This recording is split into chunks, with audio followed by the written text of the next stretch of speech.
Hello there. You might have missed it because the last couple of days in the news cycle has been, well, busy. But over the weekend, New Zealand First had its official campaign launch for this year's election, and it's given us a really good indication as to exactly where Winston Peters wants to take the party to get votes. And it is not really that much of a surprise that he's gone from flirting with those anti vaxxers, anti mandators that he decided to pop in and visit in Wellington last year to going full blown vote for me. I'm the only one who can do what you need to because I've got the experience and I gave you the gold card. Don't forget the gold card. Been running on that for a long time, but it seems to work. It's kind of weird. If we ever look at some of the candidates that were announced, there's actually a couple of really fascinating ones in there because, like I said, they point to where he's going with his policies, like Lee Donahue, who's a former Shortland Street actor who's really worried about woke mind viruses and the sexualization of primary school kids. He knows that that's happening because he saw a pamphlet, but he can't remember what school it was from, but he knows it was a primary school, and they were talking about things like gender identification and sexual identity, and it's totally wrong, and he knows all about it because he definitely totally saw a pamphlet on it.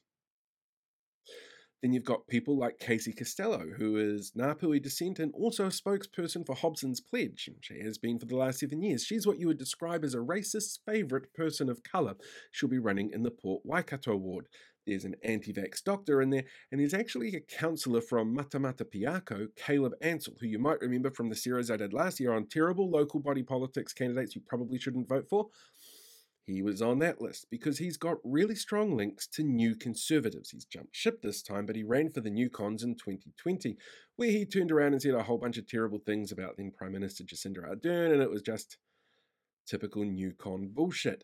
In fact, Casey Costello used to be on the board for the New Cons as well, about 5 years ago. And it feels very much like Winston is trying to get that vote in this year's general election, and that's horrifying to think about, actually, because, ugh, gross. On top of that, some of the policies that they've announced are really weird, like getting rid of Pharmac, shutting down the Waitangi Tribunal, and building prisons just for gangs. Because that seems like a really smart idea, doesn't it? A prison where you put all the gang members in one place together.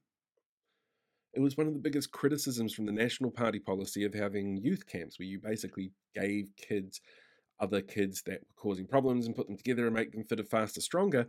And if you have a prison that's just made up of gang members, how do you think that's going to end? This feels kind of like a last hurrah for Winston, but you can never count him out because it's Winston.